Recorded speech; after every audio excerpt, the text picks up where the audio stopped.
ओम शांति। 13 अगस्त 2026 के ईश्वरीय महावाक्य। पहले सुनते हैं मुरली के मुख्य पॉइंट्स। बाबा ने कहा, यह है पढ़ाई, इसको ज्ञान अमृत भी कहते हैं। बाकी कोई जल आदि की बात नहीं है।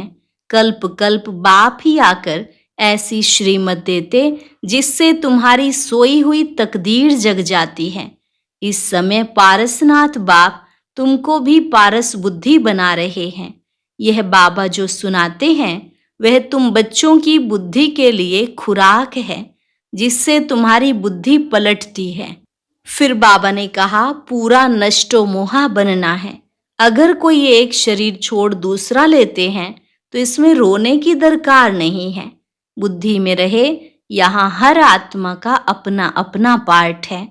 अभी कालों का काल महाकाल बाप तुमको काल पर जीत पहनाते हैं। फिर सतयुग में तुम आपे ही समय पर खुशी से शरीर छोड़ देंगे। लास्ट में बाबा ने कहा, मैं ज्ञान का सागर आया हूँ तुम्हें आप समान मास्टर ज्ञान सागर बनाने। एक बाप को ही सच्चा सच्चा व्यास कहेंगे। बाप है व्यास देव और तुम उनके बच्चे सुख देव। तुम्हें सबको सुख देना है।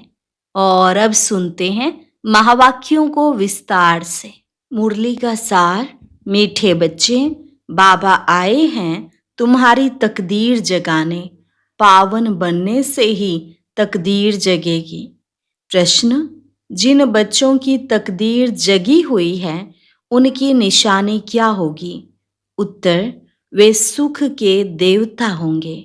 बेहद के बाप से सुख का वर्षा लेकर सबको सुख देंगे। कभी भी किसी को दुख नहीं दे सकते। वह हैं व्यास के बच्चे, सच्चे सच्चे सुख देव। दूसरा, वह 5 विकारों का संन्यास कर सच्चे सच्चे राजयोगी राज ऋषि कहलाते हैं। तीसरा, उनकी अवस्था एक रस रहती है। उन्हें किसी भी बात में रोना नहीं आ सकता। उनके लिए ही कहते हैं मोह जीत। गीत, तकदीर जगा कर आई हूँ। ओम शांति। गीत की एक लाइन सुन कर के भी मीठे मीठे बच्चों के रोमांच खड़े हो जाने चाहिए। है तो कॉमन गीत, परंतु इनका सार और कोई नहीं जानते। बाप ही आकर हर गीत शास्त्र का अर्थ समझाते हैं। मीठे मीठे बच्चे यह भी जानते हैं कि कलयुग में सबकी तकदीर सोई हुई है। सतयुग में तकदीर जगी हुई रहती है। सोई हुई तकदीर को जगाने वाला और मत देने वाला अथवा तकदीर बनाने वाला एक ही बाप है। वही बैठ बच्चों की तकदीर जगाते हैं। जैसे बच्चे पैदा होते हैं और तकदीर जग जाती है। बच्चा जन्मा और उनको यह पता चल जाता कि हम वारिस हैं। हूबहू यह बेहद की बात है। बच्चे जानते हैं कल्प कल्प हमारी तकदीर जगती है और सो जाती है। पावन बनते हैं तो तकदीर जगती है। पावन गृहस्थ आश्रम को कहा जाता है। आश्रम अक्षर पवित्र होता है। पवित्र गृहस्थ आश्रम, उनके अगेंस्ट फिर है अपवित्र पतित धर्म। आश्रम नहीं कहेंगे। गृहस्थ धर्म तो सबका है ही, जानवरों का भी है। बच्चे तो सब पैदा करते हैं, जानवरों को भी कहेंगे गृहस्थ धर्म में है। अब बच्चे जानते हैं हम स्वर्ग में पवित्र गृहस्थ आश्रम में थे। देवी देवता थे, उन्हों की महिमा भी गाते हैं सर्वगुण संपन्न। तुम भी गाते थे। अभी समझ से हो हम मनुष्य से सो देवता फिर से बन रहे हैं। देवी देवताओं का धर्म है। फिर ब्रह्मा विष्णु शंकर को भी देवता कहते हैं। ब्रह्मा देवताय नमः, विष्णु देवताय नमः। शिव के लिए कहेंगे शिव परमात्माय नमः। तो फर्क हुआ ना, शिव और शंकर को एक कह नहीं सकते। पत्थर बुद्धि थे, अब पारस बुद्धि बन रहे हैं। देवताओं को तो पत्थर बुद्धि नहीं कहेंगे। फिर ड्रामा प्लान अनुसार रावण राज्य होने से उन्हों को भी सीढ़ी उतरनी है। पारस बुद्धि से पत्थर बुद्धि बनना है। सबसे बुद्धिवान बनाने वाला तो एक ही बाप है। तुमको पारस बुद्धि बनाते हैं। तुम यहाँ आते हो पारस बुद्धि बनने। पारसनाथ के भी मंदिर हैं, वहाँ मेला लगता है, परंतु यह किसको पता नहीं है पारसनाथ कौन है। वास्तव में पारस बनाने वाला तो बाप ही है। वह है बुद्धिवानों की बुद्धि। यह है तुम बच्चों की बुद्धि के लिए खुराक। बुद्धि कितना पलटती है। जैसे गाया जाता है, सी नोइविल। अब बंदरों की तो बात नहीं, मनुष्य ही जैसे बंदर मिसल बन जाते हैं। एप्स वन मानुष की मनुष्य से भेंट की जाती है। इसको कहा ही जाता है कांटों का जंगल। कितना एक दो को दुख देते रहते हैं। अभी तुम बच्चों की बुद्धि को खुराक मिल रही है। बेहद का बाप खुराक दे रहे हैं। यह पढ़ाई है, इसको ज्ञान अमृत भी कहते हैं, कोई जल आदि नहीं। आजकल सब चीजों को अमृत कह देते हैं। गंगा जल को भी अमृत कहते हैं।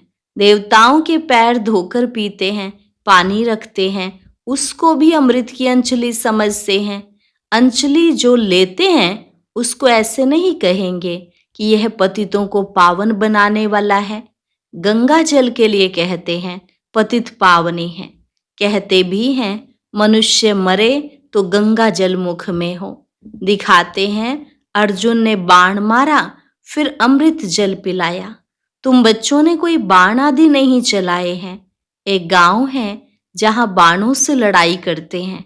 वहां के राजा को ईश्वर का अवतार कहते हैं। बाप कहते हैं यह सब भक्ति मार्ग के गुरु हैं। सच्चा सच्चा सतगुरु एक ही है। सर्व का सद्गति दाता एक है जो सबको साथ ले जाते हैं। बाप के सिवाय वापिस कोई ले नहीं जा सकता। ब्रह्म में लीन हो जाने की भी बात नहीं। यह नाटक बना हुआ है जो चक्र अनादि फिरता ही रहता है। वर्ल्ड की हिस्ट्री ज्योग्राफी कैसे रिपीट होती है यह अभी तुम जानते हो। मनुष्य अर्थात आत्माएं अपने बाप रचता को भी नहीं जानती हैं। जिसको याद भी करते हैं वो गॉड फादर। हद के बाप को कभी गॉड फादर नहीं कहेंगे। गॉड फादर अक्षर बहुत अदब इज्जत से कहते हैं।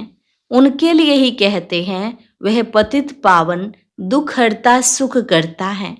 एक तरफ कहते हैं वह दुख हरता सुख करता है और फिर कोई दुख होता है, वो बच्चा आदि मर जाता है तो कह देते ईश्वर ही सुख दुख देता है। ईश्वर ने हमारा बच्चा ले लिया, यह क्या किया। ईश्वर को फिर गालियां देते हैं। कहते भी हैं ईश्वर ने बच्चा दिया है, फिर अगर उसने वापस ले लिया तो तुम रोते क्यों हो। ईश्वर के पास गया ना। सतयुग में कब कोई रोते नहीं है। बाप समझाते हैं रोने की तो कोई दरकार नहीं। आत्मा को अपने हिसाब किताब अनुसार जाकर पार्ट बजाना है। ज्ञान न होने के कारण मनुष्य कितना रोते हैं, जैसे पागल हो जाते हैं। यहाँ तो बाप समझाते हैं अम्मा मरे तो भी हलवा खाना, बाप मरे तो भी हलवा खाना, नष्टो मोहा होना है। हमारा तो एक ही बेहद का बाप है, दूसरा ना कोई। ऐसी अवस्था बच्चों की होनी चाहिए। मोहजीत राजा की कथा भी सुनी है ना। सतयुग में कभी दुख की बात नहीं होती, ना कभी अकाले मृत्यु होती है। बच्चे जानते हैं हम काल पर जीत पाते हैं। बाप को महाकाल भी कहते हैं, कालों का काल। तुमको काल पर जीत पानी है, अर्थात काल कब खाता नहीं। काल न आत्मा को न शरीर को खा सकता। आत्मा एक शरीर छोड़ दूसरा लेती है, उसको कहते हैं काल खा गया। बाकी काल कोई चीज नहीं है। मनुष्य महिमा गाते रहते हैं, समझ से कुछ नहीं। अच्युतम केशवम। बाप समझाते हैं यह 5 विकार तुम्हारी बुद्धि को कितना खराब कर देते हैं। इस समय कोई भी बाप को नहीं जानते हैं, इसलिए इनको ऑर्फन की दुनिया कहा जाता है। कितना आपस में लड़ते झगड़ते रहते हैं। यह सारी दुनिया बाबा का घर है ना। बाप सारी दुनिया के बच्चों को पतित से पावन बनाने आते हैं। आधा कल्प बरोबर पावन दुनिया थी ना। गाते भी हैं राम राजा राम प्रजा, वहां फिर अधर्म की बात हो कैसे सकती। कहते भी हैं वहां शेर बकरी इकट्ठे जल पीते हैं, फिर वहां रावण आदि कहाँ से आए, समझ से नहीं। बाहर वाले तो ऐसी बातें सुनकर हंसते हैं, बाप आकर ज्ञान देते हैं। यह पतित दुनिया है ना, अब प्रेरणा से पतितों को पावन बनाएंगे क्या। बुलाते हैं पतित पावन आओ, तो जरूर भारत में ही आया था। अब भी कहते हैं मैं ज्ञान का सागर आया हूं, तुम्हें आप समान मास्टर ज्ञान सागर बनाने। बाप को ही सच्चा सच्चा व्यास कहेंगे, तो यह व्यास देव और तुम उनके बच्चे सुख देव। तुम अभी सुख के देवता बनते हो, सुख का वर्षा ले रहे हो व्यास शिवाचार्य से। व्यास के बच्चे तुम हो, परंतु मनुष्य मूंझ न जाए इसलिए कहा जाता है शिव के बच्चे। उनका असुल नाम है शिव। आत्मा को जाना जाता है, परमात्मा को भी जाना जाता है। वही आकर पतित से पावन बनने का रास्ता बताते हैं। कहते हैं मैं तुम आत्माओं का बाप हूं, कहते हैं अंगुष्ठे मिसल है। इतना बड़ा तो यहाँ ठहर भी न सके, वह तो बहुत सूक्ष्म है। डॉक्टर लोग भी माथा मारते हैं आत्मा को देखने के लिए, परंतु देख नहीं सकते। आत्मा को रियलाइज किया जाता है। बाप पूछते हैं अब तुमने आत्मा को रियलाइज किया। इतनी छोटी सी आत्मा में अविनाशी पार्ट नूंदा हुआ है, जैसे एक रिकॉर्ड है। पहले तुम देह अभिमानी थे, अब देही अभिमानी बने हो। तुम जानते हो हमारी आत्मा 84 जन्म कैसे लेती है, उनका एंड नहीं होता। कोई कोई पूछते हैं यह ड्रामा कब से शुरू हुआ, परंतु यह तो अनादि है, यह कभी विनाश नहीं होता।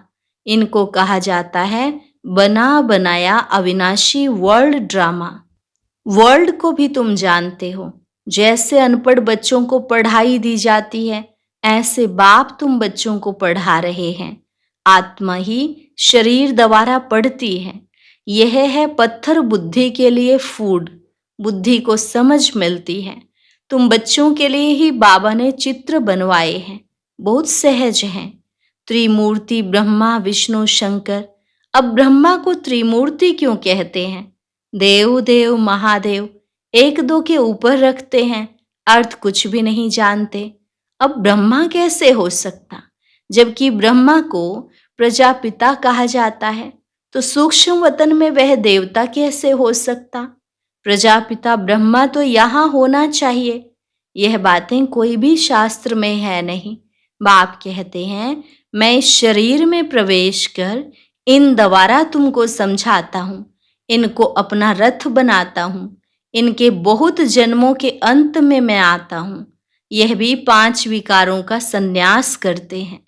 संन्यास करने वाले को योगी ऋषि कहा जाता है। अभी तुम राज ऋषि हो, तुम प्रतिज्ञा करते हो। वह सन्यासी लोग तो घर बार छोड़ चले जाते हैं। यहाँ तो स्त्री पुरुष इकट्ठे रहते हैं। कहते हैं हम विकार में कभी नहीं जाएंगे। मूल बात है ही विकार की। तुम जानते हो शिव बाबा रचयिता है, वह नई रचना रचते हैं।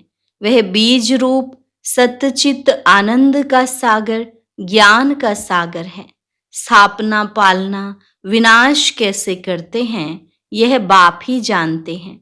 इन बातों को मनुष्य तो जानते नहीं।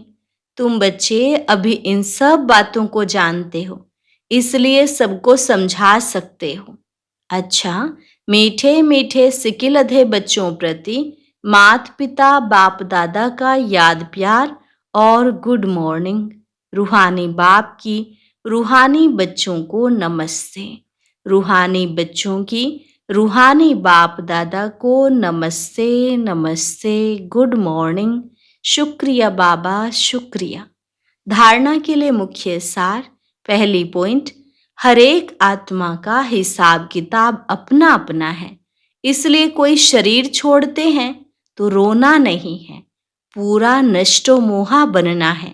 बुद्धि में रहे, हमारा तो एक बेहद का बाप, दूसरा ना कोई। 5 विकार जो बुद्धि को खराब करते हैं, उनका त्याग करना है। सुख का देवता बन सबको सुख देना है, किसी को दुख नहीं देना है। वरदान, सदा मर्यादाओं की लकीर के अंदर रहने की केयर करने वाले मर्यादा पुरुषोत्तम भव। सदा मर्यादाओं की लकीर के अंदर रहने की केयर करने वाले मर्यादा पुरुषोत्तम भव।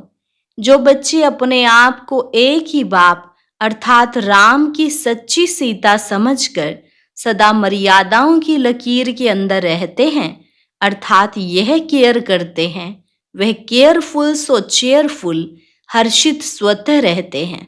तो सवेरे से रात तक के लिए जो भी मर्यादाएं मिली हुई हैं, उनकी स्पष्ट नॉलेज बुद्धि में रख स्वयं को सच्ची सीता समझकर मर्यादाओं की लकीर के अंदर रहो, तब कहेंगे मर्यादा पुरुषोत्तम।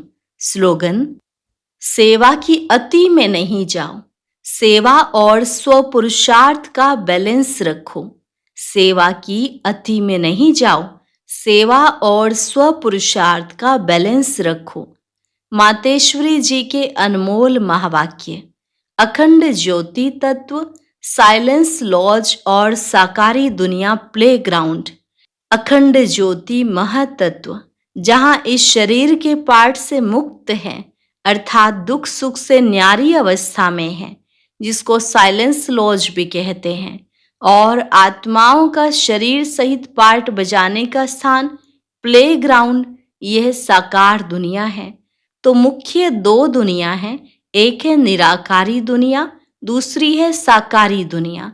दुनिया वाले तो सिर्फ कहने मात्र कहते हैं कि परमात्मा रचता पालन करता है, संहार करता है, खिलाता है, मारता है, जलवाता भी वही है, तो सुख दुख देने वाला भी वही है। जब कोई को दुख आता है तो कहते हैं प्रभु तेरा बहाना मीठा लागे। अब यह है अयथार्थ ज्ञान, क्योंकि यह कोई परमात्मा का काम नहीं है। परमात्मा दुख हरता है, दुख करता नहीं है। जन्म लेना, जन्म छोड़ना, दुख सुख भोगना हर एक मनुष्य आत्मा के संस्कार हैं। शारीरिक जन्म देने वाला माता पिता है, वह भी कर्म बंधन अनुसार बाप बेटे के संबंध में आता है। इसी रीति आत्माओं का पिता फिर परमात्मा बाप है। वो कैसे बेहद रचना की स्थापना पालना करता है, कैसे वो अपने 3 रूप ब्रह्मा विष्णु शंकर का रचयिता है। फिर इन आकारी रूपों द्वारा दैवी सृष्टि की स्थापना, आसुरी दुनिया का विनाश और फिर दैवी दुनिया की पालना करवाता है। परमात्मा के यह 3 काम बेहद के हैं, बाकी यह दुख सुख जन्म मरण कर्मों अनुसार होता है। परमात्मा तो है ही सुखदाता, वो कोई अपने बच्चों को दुख नहीं देता। अच्छा, अव्यक्त इशारे, अपवित्रता के बीज को भी समाप्त कर संपूर्ण स्वच्छ पवित्र बनो। संपूर्ण पवित्रता अर्थात मनसा में भी किसी एक विकार का अंश भी ना हो। ज्ञान गुण और सर्व शक्तियों की प्राप्ति में सदा संपन्न, सर्व प्राप्तियों के लाइट का क्राउन स्पष्ट दिखाई दे। स्वयं को सदा लाइट आत्मिक रूप में अनुभव करे। कर्म में भी अपने को लाइट हल्का महसूस करे। अच्छा, आज का अव्यक्त ज्ञान मोती सुनने के लिए ऊपर दिए गए बॉक्स पर क्लिक करें। अगर बॉक्स दिखाई नहीं दे रहा है तो ऊपर जो कॉर्नर में शो लिखा हुआ है उस पर क्लिक करें।